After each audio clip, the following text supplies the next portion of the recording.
I have to admit, I've been something of an Ultium skeptic. GM's dedicated EV platform has been long on promise, but a little bit short on delivery, while simultaneously being big on price. But that has started changing with greater availability of their mainstream models like this Blazer EV and of course the much more affordable Equinox EV. And then on top of that, GM says that production is finally where they expected it to be, and we're starting to get price drops across the line. Does that make me an Ultium believer? Well, let's find out with this Blazer EV.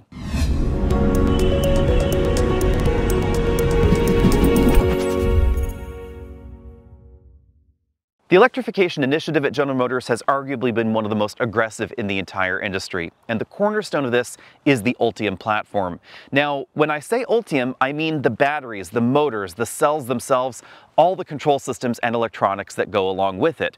I'm not necessarily talking about suspension, crash structures, etc., although those are unique in every Ultium vehicle versus the named counterpart on the ICE line. So this shares nothing with the Blazer EV, but it doesn't share as much with a Hummer EV as you might think, because there are several different electric platforms going on at GM. And that's part of their really aggressive approach to electrification. They're not just making a Blazer EV and trying to convince everybody that this is the right size for everything. Nope, there's going to be an Equinox EV, there's also going to be a larger 3-row EV, and there's going to be a full-size 3-row EV if you want one. Of course, we've already seen the Cadillac interpretation of that, the Escalade IQ, but we all know that there are probably going to be Chevy and GMC versions coming at some point in the future. Now, the promise of Ultium is high parts commonality, lower MSRPs, and easier repairs long-term because of that high parts commonality. The cells and the battery packs are actually shared directly between this and those other larger EVs in the General Motors lineup. So if one of these packs goes bad, you can just roll down to the dealer, get another one, it can be inserted, and it will adapt itself to the vehicle. And General Motors is promising that that will include even future chemistries of the battery packs, making this the most repairable EV that we currently see in the United States. Now, on the pricing front, that's where we have recently seen some action, because if you qualify for the $7,500 tax credit, this will still get the full one. 2025 could get this down to $41,995. That's only $2,500 more than a gasoline Chevy Blazer all-wheel drive. This is one of the first EVs in the United States to almost reach price parity with a regular gasoline model. And depending on the discounts you're seeing out there, this could actually be about the same price. So let's dive into this model with that in mind. Obviously, it looks like a Blazer up front with a few tweaks, of course. It's more aerodynamic. We don't have the need for as much cooling, so this is mostly blanked off there. And aerodynamics, a little bit more important in a vehicle like this than a gasoline model, so we have aero ducts right here that help smooth the air out around the wheel well, and then we get a front bumper height and hood height that's a little bit lower than the gas model. As you'd expect, we get full LED headlights, and they are in the same module as the DRLs and the turn signals, rather than being divorced into some separate module like we see in a lot of EVs out there. Right now we're driving the RS trim, but this is not the long-range rear-wheel drive model, it's actually the all-wheel drive version. The limited number of EVs available in North America has definitely created some unusual comparisons, not just in the media, but by customers as well, that maybe we're cross-shopping a Chevy Bolt versus a Model 3 versus an Audi e-tron, because those were the models that were available at the time. But things are definitely changing, because we're now seeing vehicles like this, the Polestar 3, the Wagoneer S, that are solid mid-size 2-row EVs available in North America. At 192.2 inches long, this is pretty much the same size as the regular gasoline Chevy Blazer, which is going to continue right alongside this in terms of sales. GM has also been upfront in saying that they're going to be playing both sides of this equation for a while. We have a new Blazer EV, we are going to have a Blazer as well. We have the new Equinox EV, there's a brand new gasoline Equinox coming soon. Two similarly styled vehicles, but not related to one another at all. And the size of this is definitely important to keep in mind, because this is not a direct Model Y competitor. That would more likely be the Equinox in terms of its general dimension. Size-wise, this is actually right between the Model Y and the Model X in terms of length. And we have a lot of legroom in the back. That's the big reason to get the Blazer over the Equinox, is that the back seat is huge. Now on the downside, the cargo area is a little bit more limited than the gasoline Blazer because of the lower roofline. At the launch of the Blazer EV, the PR people made an interesting statement. They said they think this is going to appeal more to middle America, whereas the Equinox EV is going to be more popular on the coasts, maybe because parking is a little bit trickier and it's certainly smaller. The other thing to know about the Blazer EV is that it's also more premium than the Equinox. That's why we find features like the power charging door. We also find, I think, more expressive wheels and certainly bigger tires as well. These are 275/45 R21s on this model. Keep in mind, of course, the Blazer EV is heavier than the gasoline EV, but I have to admit, I really like these sort of snowflake-themed wheels. From this angle, the wide stance is really obvious, as is the bell-shaped profile we find in so many EVs out there. It's here for the exact same reason as it is in the competition, to improve aerodynamics. They pinch the greenhouse in, reducing drag and improving range. On the downside, cargo capacity drops a little bit because we get a narrower greenhouse on top, and rear seat passengers may find their heads just a little bit closer to the side. Going all the way to the back, we find full LED taillights, although the turn signals are red, not amber, and we find probably the smallest wiper I think I have ever seen on the rear window. Unlike many modern EVs, GM decided not to give most Ultium family vehicles a front trunk. You will find them in the pickup trucks and the full-size SUVs, but the rest of the Ultium lineup will be basically like you see it here. There's a port for the fireman to cut some wiring, we have the brake reservoir there, we have a windshield washer fluid door over here on this side. Then there are a bunch of removable plastic panels that reveal a lot of the electric drivetrain. Every model is going to have the charger under the hood and some portion of the drivetrain electronics, even if you get just the rear motor model. We also have the 12-volt battery there. Obviously, all the heating and cooling for the vehicle is under there as well. I am surprised, however, that we don't have at least a teeny tiny storage area to put things like your charge adapters in here. Since there's not much to see under the hood, I've gone ahead and closed it. Most versions of the Blazer EV that you'll find out there are going to be like this one, with an approximately 200 horsepower motor under the hood and then a smaller motor in the back. Total power comes in at 288 horsepower, 333 pound-feet of torque. This model uses the smaller battery pack that's available, 85 kilowatt hours, and it's going to give you about 279 miles of range, about 250 miles in the real world.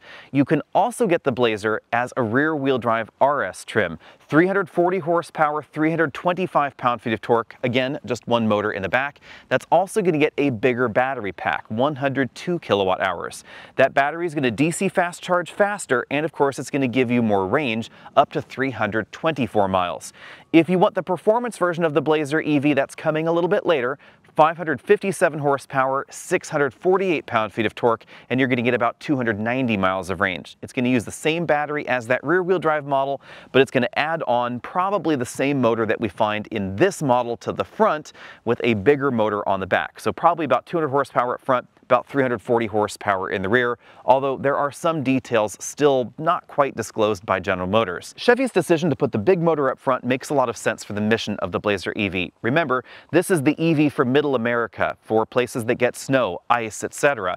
And in those conditions, it's going to feel more sure-footed to have the bigger motor up front.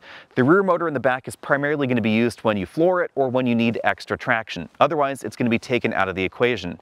Having the motor up front also means that regenerative braking is going to feel more stable and more sure-footed and predictable on ice, snow, slippery surfaces, etc. That's something that you will definitely notice if you've driven an EV with strong throttle lift-off regen that's rear-wheel drive. Sometimes they can get a little squirrely on ice or snow. This is going to have a much more stable feel. And of course, if you want the sportier version, you could get the SS or you could get the RS with rear-wheel drive, and it's definitely going to have a different nature. Regardless of which version you get, charging is always going to happen up here on the front quarter panel. We get an onboard 11.5 kilowatt AC charger, and DC charging is going to peak at 150 kilowatts if you get the small battery, 190 kilowatts if you get the big battery. Both versions are going to take about 40 to 45 minutes to go 10% to 80% on a DC fast charger, and you'll charge between 8 and 9 hours from 0 to completely full at home on the AC Level 2 charger, which is where most of your charging is going to happen. Now, speaking of charging at home, if you're interested in backing up your home, this is going to support the same sort of battery offloading technology that we find in the Silverado, although the General Motors home solution is relatively expensive, and depending on exactly where you live in the US, something like a propane or a natural gas backup generator could actually be less expensive than plugging your vehicle in to back up your home. After a week behind the wheel, I give these seats 7 out of 10 points. The lumbar support is only 2-way adjustable. I think 4-way adjustable would be a bit more appropriate for the Blazer, and it would also help differentiate it from the Equinox a little bit better. We have a tilt telescopic steering column, but it doesn't go quite as high as you might think, especially if you prefer more of an upright seating position. Currently, this seat is as high as it will go. I have about an inch of headroom left because this does not have the moonroof option, but realistically, this is designed for more of a relaxed, reclined seating position, a little bit more sedan-like. And that's where all the displays are going to make sense. So if I'm in this seating position, I can actually see the LCD instrument cluster through the steering wheel. Everything appears where it needs to be. But honestly, it feels more like I'm driving a sedan in this position. On the other hand, gobs of headroom is going on here, maybe about 3 inches of headroom with the seat bottom cushion all the way down. The front passenger seat, it has the same range of motion as the driver's seat, and then we have a 2-position memory on the door. One of the big reasons to get the Blazer over the competition has to be the back seat. It's absolutely enormous. This front seat's comfortably adjusted for a 6'5" passenger I had in the vehicle. As you can see, I have gobs and gobs of legroom left. When Chevy first announced the Equinox and the Blazer EV, honestly I didn't get it, because on paper they looked awfully similar. But Chevy had an error in the legroom calculations for the Blazer. They restated them, and now we have over 83 inches of combined legroom. And it's really, really obvious. There's a lot more room back here than in the Equinox. And we have a wider bench in the back than average as well. So if you do plan on putting 3 adults in the back or a combination of adults and child seats, it's going to be a lot easier to put them in here than in many other EVs. Also, tons of headroom, although you should know, again, this does not have the moonroof, and if it did have the moonroof, we'd lose more than an inch of headroom in the back. The roominess is also a huge advantage if you have kids in child seats, especially large rear-facing seats like this Kiko convertible seat. This is one of the biggest available in North America. It's suitable for kids up to 65 pounds, and as you can see, there's quite a lot of room between the driver's seat, adjusted from 6 feet tall, and this seat back here, maybe about 4 inches or so. So if you're a family of taller people, you definitely want to take a look at this before some of those smaller options. As we look around the interior, keep in mind we are in the RS trim, not the base version, although the interior is actually fairly similar. Up here we have the controls for the OnStar system, slide to the side sun visors, and again, no moonroof in this model. That does result in greater headroom up front and in the back, but obviously it's not going to be as airy as if this did have that moonroof. We have height adjustable headrests with the RS logo embossed in that sort of imitation suede section, and then height adjustable shoulder belts for the driver and the front passenger. The upholstery is definitely very, very red. I think I would have appreciated maybe a more subtle red color, but I think it actually dresses this interior up and gives it a more unique color scheme than we find on average. We have perforations in the imitation suede center section of the seat, although these seats are not ventilated, they are just heated. Fortunately, Chevy did not give us too much red. Let me know what you think about that, because the bulk of the seat is actually charcoal, and then the back of the seat is charcoal as well. So it's really just the outer sections of the seat and the backs of the headrests. But then we get the red accents on the door and on the dashboard as well. Now moving over to the door, we have some texture going on that's a little bit difficult to show you, but if I actually look down here on the door, this has kind of a cross-hatched pattern to the imitation leather, and this has more of the traditional sort of naugahyde pattern on the top. Harder plastics happen down there on the bottom of the door to help improve durability. And then we have some touches that we find in other Chevy vehicles, like these sort of turbine-inspired air vents. We'll take a closer look in the center, but I really like that design. Let me know what you think of that. I kind of wish this was a storage area. This is really just sort of imitation carbon fiber-esque. I'm actually not quite sure what that's supposed to be. It has sort of a 3D texture in there, clear cover over the top, which does look like it scratches easily, but I would have preferred more of a storage area there, I guess. Down here we have a decently sized glove compartment. It's really wide, but it's not terribly deep, so I was not able to fit an 11-inch tablet computer inside. Now, speaking of computer tablets, we have huge screens standard in every version. An 11-inch instrument cluster, an almost 18-inch infotainment system in the middle of the dashboard. However, GM, of course, does not give us CarPlay in here. That's one reason that you might want to get something like the Cadillac Lyriq, because it is one of the few Ultium family vehicles that gets CarPlay. They have said that every vehicle going forward is just going to use the Google native operating system, which is going to feature things like the Amazon Alexa integration, the Google Assistant there, and of course apps via the Play Store. So if you want to Waze, you can Waze natively on the system, and you can also run Spotify and Google News, etc.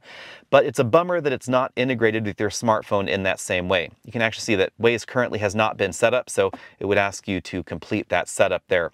The rest of the software, I think it's really well done, but I really wish that we had CarPlay, just because I find that easier to use. Let me know what you think about that down there in the comments section below. Some of the controversial items here include things like the headlight controls there on the infotainment screen. I don't think that's a bit of a problem to me personally. I don't mind. This is also where we adjust the one pedal driving, so we can set the level there off, on, or high. It of course has blended braking, so anytime you put your foot on the brake pedal, it's going to use the blended braking first until you actually have exceeded the limits of that system. Logically, the system gives us a lot of consumption information. We can change charging schedules, things like that. But one thing I really appreciate that we don't find in too many EVs outside of Tesla's is the ability to precondition your battery and do it on command. You don't have to enter a navigation destination in there if you don't want to. If DC fast charging is on your drive route in the nav system, of course it's going to do that automatically, but you can command it manually anytime you want. Down here we have the controls for the dual zone automatic climate control, and here's a better look at those air vents. Again, kind of a turbine inspired theme. You rotate them around to close the air vent, but we have those little red strakes in there, I guess. I don't know what you'd call those exactly, but it's a really cool design. Down here we have a lot of extra storage. So if I move my phone, that's a really deep storage bin in there. 2 USB-C charge ports there. I found myself just putting my phone there all the time. You can actually put it one notch back. Goes way back in there, as you can see. Then we have 2 big cup holders here, a Qi wireless charging mat, and then a big armrest with a storage cubby inside. There's no 2-tiered storage area like we find in some EVs. Instead, GM just decided to give that to you in that covered storage compartment. Moving back up to the dashboard, you can see just how long that dashboard is. It's really quite far to the base. We then have a heads-up display that's available. This one has that particular feature. And again, the large LCD instrument cluster over here. There are several different views available, sort of clean views. You can also get a moving map view, views with energy information, charging details there, etc. And then that Google Map display. Moving out from there, we find a steering wheel very similar to the one in the Cadillac Lyriq with a single paddle on the back. That's a single regen paddle. We'll talk about that in the drive section. Controls for the adaptive cruise control over here. You can also get Super Cruise, but this model does not have it. And then controls for the multifunction cluster over here and the heated steering wheel function. Then there's an RS badge at the bottom. Acceleration is definitely swifter than a gasoline Blazer. 0 to 60 happened in this model in 5.9 seconds. It's not blistering fast like we find in many EVs. Of course, there's that Tesla Model Y out there, but there are also competitive EVs from other car companies like the Ford Mustang Mach-E or an Ioniq 5 or an EV6, etc. And they all have versions that are going to go significantly faster 0 to 60.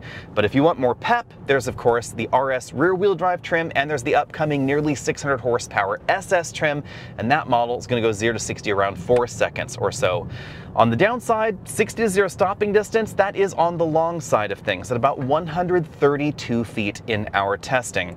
That all comes down to the curb weight of the Blazer, and really that's one of the defining characteristics to keep in mind. The Blazer is several hundred pounds heavier than a lot of the competition and nearly 1,000 pounds heavier versus the lightest entries in this segment. Of course, most of those lighter entries are also going to be smaller on the inside, so certainly keep that variance in mind. However, one common complaint about the Ultium platform has been curb weight. Generally speaking, Ultium platform vehicles tend to be a little on the heavy side versus other vehicles of similar dimensions on the outside. I think that all has to do with the modularity of the system. Remember, as I said before, that this system was designed to be easily repairable, and that does have some downsides. Because the battery pack has to be split up in modules that can be individually replaced, there's less packaging efficiency, added weight, and that added weight does come with some related penalties. 60 to 0 stopping distance, acceleration speeds, and generally speaking, handling ability as well. Although, I would actually say handling ability is one of the highlights of this Blazer, thanks to the relatively wide tires and of course that low center of gravity. It's all going to come down to what you're comparing this against. If you're comparing it to a Model Y, the Model Y is going to handle better. A gasoline Blazer, this is going to handle better. If you're comparing this to its close cousin, the Equinox EV, then handling is definitely better in the Blazer EV. Now, versus a lot of the EV competition, we have again that more powerful motor up front. And that means if I'm stopped at a stop sign like this and I floor it around the corner, I don't have to worry about kicking the rear end out. On the other hand, if you want to kick the rear end out, this is never going to do that. We don't know what the Blazer SS is going to be like. I would suspect it's going to have a strong rear power bias. And of course, if you do want to get tail happy in your Blazer, there's the rear wheel drive version. So again, lots of different variations to choose from, but this is the one that most people are going to be interested in. The sure-footedness of all-wheel drive, an acceptable amount of power, and reasonable range as well. Some of our Facebook followers were asking about torque steer. If I floor it, there is just a hint on uneven surfaces, but on a smoothly paved road surface like this, it's actually not a problem at all. And I would say it's not far off the small amount of torque steer we find in most dual motor EVs. Remember, anytime you don't have a mechanical connection front to rear, you're going to get that opportunity for torque steer, so you will feel a little bit of torque steer in even something like a Tesla Model Y or a Ford Mustang Mach-E, even those options that have a strong rear power bias. But of course, it's going to be more pronounced in this because of the power imbalance. About 2/3 of the power up front, about 1/3 of the power in the rear. Out on a rougher road, like the gravel road that we're on here, the Blazer does a really good job of soaking up both the small bumps and the large bumps. This doesn't feel quite as cushy as some of the competition that has an adaptive air suspension system, but I think it's actually the next best thing, and you don't have to worry about the added maintenance complications of an adaptive suspension system at all, because this is just a regular steel spring setup.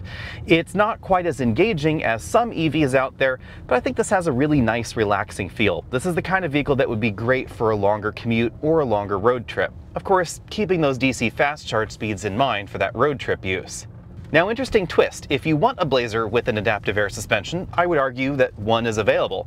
It would be called the Acura ZDX because it's based on the same Ultium platform as this, but for some reason it's currently the only one to get an adaptive air spring setup. So if you want that extra feel, you could go over there to the Acura dealer, but it's going to be basically the same formula that we find here. So adaptive air suspension and Apple CarPlay, but smaller screens and a much bigger price tag. In our cabin noise testing at 50 miles an hour, I measured 70 decibels in here, putting this about average for a new EV. There are a few quieter options out there, but most of them are going to be in the luxury space. As far as efficiency goes, this has been remarkably efficient. We've been averaging between 2.9 and 3.1 miles per kilowatt hour, depending on the exact route that I've been taking to and from the office. That puts this between about 250 and about 260 miles of real-world range. Definitely a very solid score. However, you should keep in mind that this does use an NMC chemistry battery, so the recommendation is that you charge the battery to 80% most of the time. So realistically, that range is going to drop down to about 80% of that 250-260 miles. Certainly more than enough for the average daily commute, but again, if you want more range, there's going to be the other single motor version of this that's going to get you over 300 miles of EPA range, right around 300 miles of real-world range. The Blazer EV, Chevy did exactly what they said they were going to: create a Blazer for the 21st century, a Blazer that just happens to be electric. It doesn't ride exactly like a Blazer, and of course there are some compromises here and there, the lower roofline, etc., and the added curb weight, but there are also a lot of upsides: the faster acceleration, the ginormous screens that we have in here, the quieter cabin, and of course the fact that you don't have to stop at a gas station if you don't want to. Which Blazer is right for you? I'll let you decide, but that's also the beauty of this. Chevy is letting us all decide because they're making a Blazer and they're making a Blazer EV. There's an Equinox and an Equinox EV, a Silverado and a Sierra EV, and a regular Silverado and Sierra, etc., etc.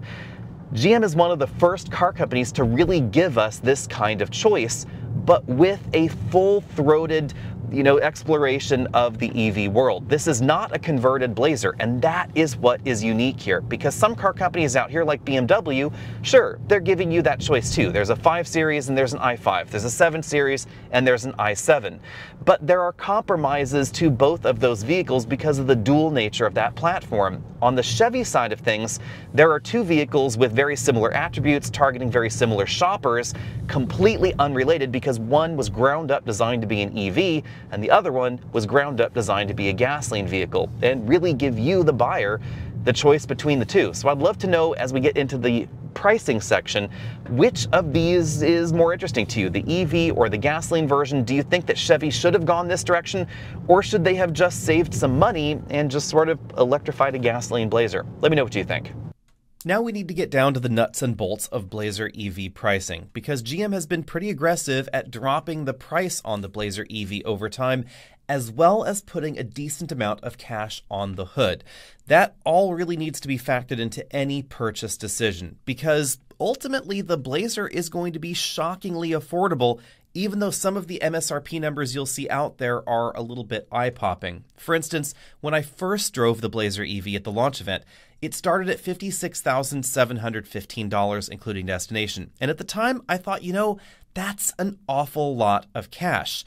The reality is, though, today I could buy a $36,700 base Blazer after all of the discounts, including destination. And that's why the framing of this discussion is particularly important, because I'm actually in the process of looking at buying a Blazer EV as our next long-term tester here. We recently got rid of the Outlander plug-in hybrid. This could theoretically replace it. And I've focused in on the Blazer EV because it is shockingly affordable, and that really has me scratching my head here. Here's how this works.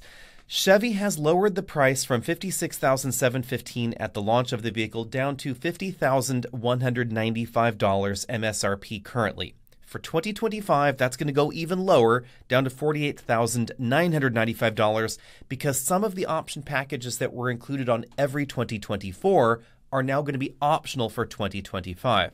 But that's not the complete story, because there are additional discounts offered on the Blazer EV. Effectively, nobody should be paying MSRP for a Blazer EV. You're going to get cash on the hood.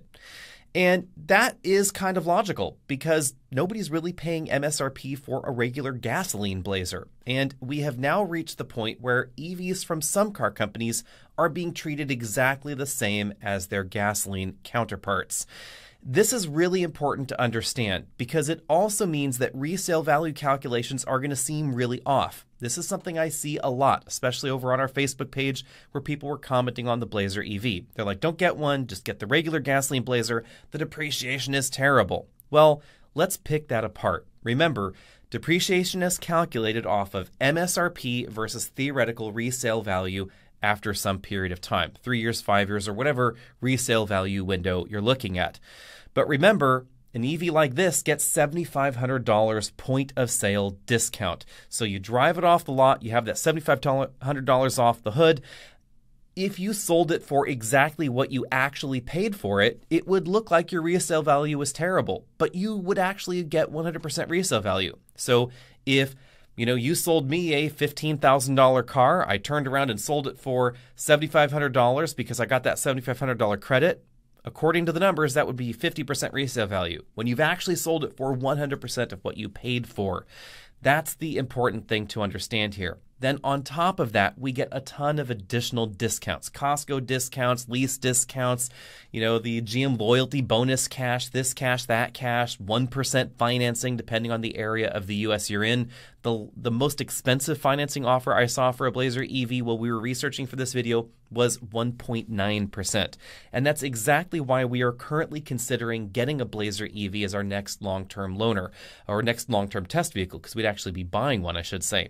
And that's how I ended up finding a ton of all-wheel drive LT trim models, blue paint job, which is what we're interested in, for between $36,600 and $38,500. You can buy a very inexpensive Blazer EV right now in the US. And the lease deals are also fantastic on a certain number of Blazer EVs.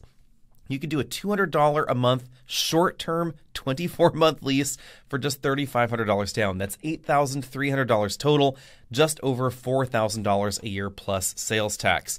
If you're curious about getting into an EV, this is one of the least expensive ways to dip your toes into the water with relatively low risk, because if you don't like it, and as long as you stay under the 10,000 mile a year cap, you could just drive a Blazer EV for 20,000 miles and give it back to GM and go, you know what, that didn't work. I'm going to go get something else.